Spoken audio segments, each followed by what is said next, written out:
আজি অসমৰ কৈৱৰ্ত জনগোষ্ঠীক প্ৰত্যেক চৰকাৰ আহিছে, চৰকাৰ গৈছে, তেওঁলোকে কেৱল কৈৱৰ্ত জনগোষ্ঠীক ব্যৱহাৰ কৰিছে আৰু ব্যৱহাৰ কৰিছে।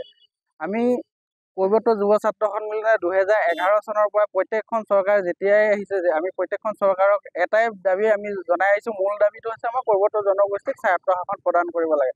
তেওঁলোকে স্বায়ত্তশাসন প্ৰদানৰ কিছু আশ্বাস দিয়ে, সেই আশ্বাসসমূহ যে তেওঁলোকে কোনো কাৰ্যকৰী আজিলৈকে কৰা নাই। আমি ইয়াৰ প্ৰতিবাদত আমি অসমৰ প্ৰত্যেকখন জিলাতে আমি দুঘণ্টীয়া অৱস্থান ধৰ্মঘট কাৰ্যসূচী পালন কৰি আহিছোঁ।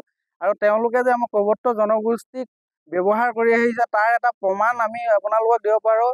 আমাৰ কৈৱৰ্ত সম্প্ৰদায়ৰ মহিয়সী নাৰী আই সতীৰাধিকাৰ নামত তেওঁলোকে এটা বঁটা প্ৰদান কৰিছিল, আৰু সেই বঁটাটো প্ৰথম বছৰে যি প্ৰদান কৰিলে তাৰ পিছৰ পৰা আজি সেই বঁটাটো লুপ্ত কৰি থৈ দিছে, কোনো তাত গুৰুত্ব প্ৰদান কৰা নাই। ইয়াৰ পৰা আমি প্ৰমাণ দিব পাৰোঁ যে কৈৱৰ্ত জনগোষ্ঠীক প্ৰত্যেকখন চৰকাৰে কেৱল ব্যৱহাৰ কৰিছে আৰু ব্যৱহাৰ কৰিছে। আমি ইয়াৰ প্ৰতিবাদত আমি আজি কৈৱৰ্ত যুৱ ছাত্ৰ সন্মিলনে এই মজিয়াৰ পৰা আমি কৈৱৰ্তসকলক স্বায়ত্তশাসন প্ৰদান কৰাৰ লগতে মহিয়সী আইগৰাকীৰ নামত যি বঁটা চৰকাৰীভাৱে প্ৰদান কৰি আহিছিলে সেই বঁটা পুনৰ প্ৰচলন কৰিবৰ কাৰণে আমি চৰকাৰখনক সকিয়নি জনাইছোঁ।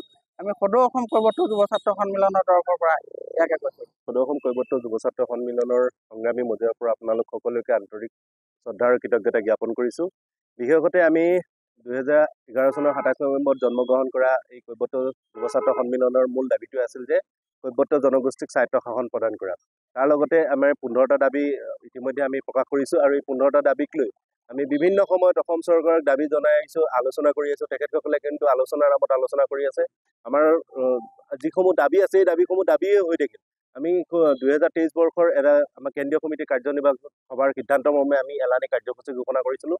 অসমৰ প্ৰতিখন জিলাতে কৈৱৰ্ত প্ৰাণ ৰাইজসকল থকা প্ৰতিখন জিলাতে আমি দুঘণ্টীয়া অৱস্থান ধৰ্মঘট কাৰ্যসূচী ৰূপায়ণৰ সিদ্ধান্ত গ্ৰহণ কৰিছিলোঁ। তাৰ ফলশ্ৰুতিত আজি শিৱসাগৰ জিলাৰ আঞ্চলিক সমিতি আৰু শিৱসাগৰবাসী ৰাইজৰ সহযোগত আমি এই দুঘণ্টীয়া অৱস্থান ধৰ্মঘট কাৰ্যসূচী ৰূপায়ণ কৰিছোঁ।